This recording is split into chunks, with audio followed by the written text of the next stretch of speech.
When you could potentially have the next Max Verstappen or Lewis Hamilton on your hands, it's difficult for a team like Mercedes to keep its enthusiasm under control, particularly given that its present on-track results are a far cry from its title-winning glory years. And even more so when it missed out on the original Verstappen because it did not have the F1 seat ready and waiting for him that Red Bull had offered him in 2015. This time, Mercedes has an empty seat for Kimi Antonelli, and it is not going to make the same error again. At least not that error. But it has made some major errors in recent weeks regarding Antonelli. Some they can't come back from. The question is, if Mercedes can avoid repeating the mistakes, and if Antonelli is ready enough after only 1 year in F2. What do you think? Will Mercedes put Antonelli in the second Mercedes seat next year? According to Mercedes, Antonelli remains Mercedes' plan A for the upcoming season, as he has been since Lewis Hamilton's surprise Ferrari decision. Only an equally shocking Verstappen-Red Bull exit would dethrone Antonelli if the 17-year-old continues to thrive in Mercedes' exclusive F1 testing program. So, there should be no recurrence of the Verstappen blunder, but the team admits to committing a different mistake with its longtime pupil.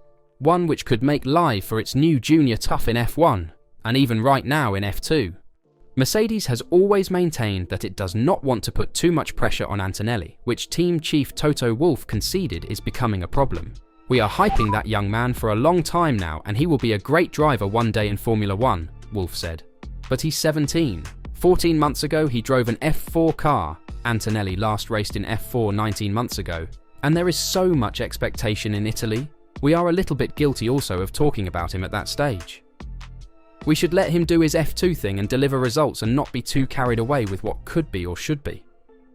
Look at George Russell. He won F3 back when it was GP3 and F2 in his rookie year, and at the same time Kimi has delivered in those junior series and is in F2 now, and so we'll see. He's going to be in Formula 1 one day, but let's not rush it. According to Wolff, Antonelli, who is only 17, has already made a seismic leap from Formula regional cars to Formula 2 this year. When he arrived to Prema's F2 outfit, he discovered a significantly more difficult scenario than some of the company's prior F1 alumni, such as Charles Leclerc and Oscar Piastri. In the midst of all of this, he has begun a private F1 testing program with Mercedes, which will be the most significant aspect in determining whether he is selected Hamilton's 2025 replacement. While the team had Antonelli's 2024 F1 test program in place for a long time, Mercedes extended it once it became evident that it would have an unexpected 2025 vacancy. When questioned about Antonelli's early Mercedes testing in the 2021 and 2022 vehicles, Mercedes technical director James Allison, who has handled the likes of Michael Schumacher, Fernando Alonso and Hamilton, showered Antonelli with appreciation. "I have had the great pleasure of listening to the engineers describe the interaction with him," Allison said.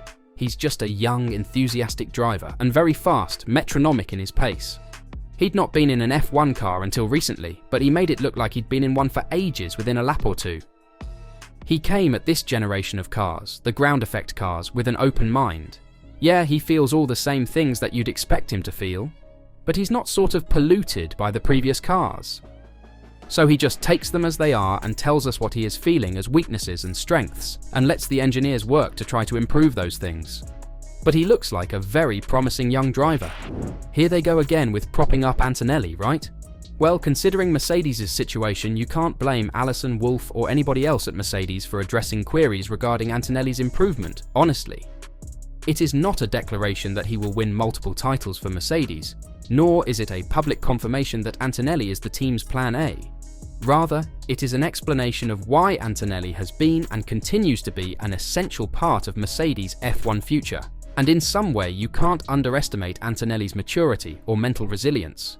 While there have been beginner mistakes, he has looked unconcerned with Prema's difficult start to this new age of F2, just keeping his head down and working hard with the team to find the performance. That same head-down deliver approach has impressed Mercedes behind the scenes, and it shows that he will be ready for more soon. Given his performance in private, a public FP1 debut when Mercedes can obtain him a super license, he'll turn 18 in August, appears to be the natural next step in his 2025 preparation and evaluation. Of course, Mercedes' lack of a title-challenging car right now, given that it is now fourth best, makes a hypothetical 2025 seat lot less of a pressure cooker and a far better fit for Antonelli than a Mercedes seat a few years ago. But why are we even talking about a possible F1 seat if he hasn't proved himself in F2 yet?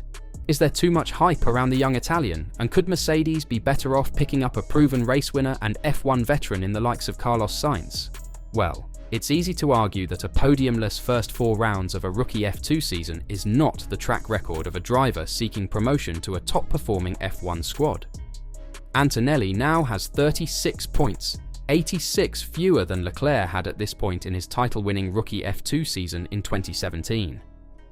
But as we said, Prema itself is also having a hard time adjusting to the new F2. So, is Antonelli worth the wait? It looks like it. And the more Mercedes waits, the more prospective Hamilton replacements it loses. But why would it hurry into selecting a driver like Esteban Ocon, a previous protege it has determined wasn't good enough, when Antonelli has given it every sign that he's the ideal guy for 2025 or at least 2026? Surely there will be a driver on the current grid happy enough to act as a stopgap in 2025 for Mercedes, leaving Antonelli for a second year in F2, or even sending him over to Williams to grow, just like they did to Russell. We won't be making the same claims as the Mercedes team is doing regarding Antonelli. We don't want to make the same mistake. But it looks set we'll be seeing the young Italian in F1 in a year or two. What do you think? Should Mercedes pick Antonelli for 2025, or are they making a mistake bringing him in this early? If he were to be in a Mercedes in 2025, Antonelli will be delighted to hear that Mercedes is finally turning the page and has found what it needs to do to win again. This news came as Mercedes claims it is no longer zigzagging in its upgrade strategy, having accepted that there is no silver bullet answer that would propel them to the top of Formula One. The German manufacturer is working on a new development strategy for its upcoming update package, which it expects will improve the car's balance in both high and low-speed bends. It has been working on getting new components ready for the Canadian Grand Prix next month, but there is still a potential that parts might be rushed to Monaco if they arrive early. Toto Wolff believes this is the outcome of the squad realizing that there is no single-step answer that would change its speed. Instead, for Mercedes, it is all about making regular improvement. I think what we are seeing in the car now is that those incremental gains that we are bringing, rather than a miracle update, are getting the car in a better balance window and making the car just have more performance, said Wolff. It is these things where you gain a tenth or a tenth and a half, and at the same time, the other teams are making progress. So, we are on a trajectory where we are making the car better. We can see that.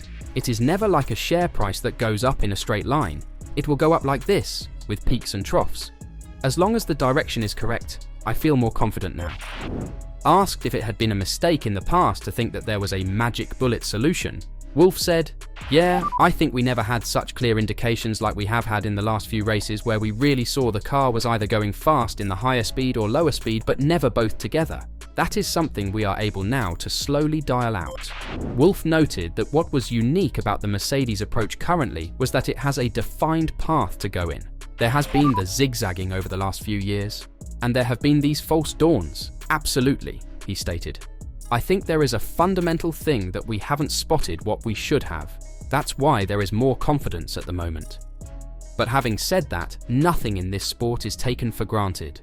We are where we are. It is not good enough. You can hear it in my voice. I am angry. We have just got to do a better job. It seems that whoever ends up in that Mercedes second seat in 2025 will be provided with a car that at least will be a podium challenger at most races. Don't you think? Let me know your thoughts in the comments down below.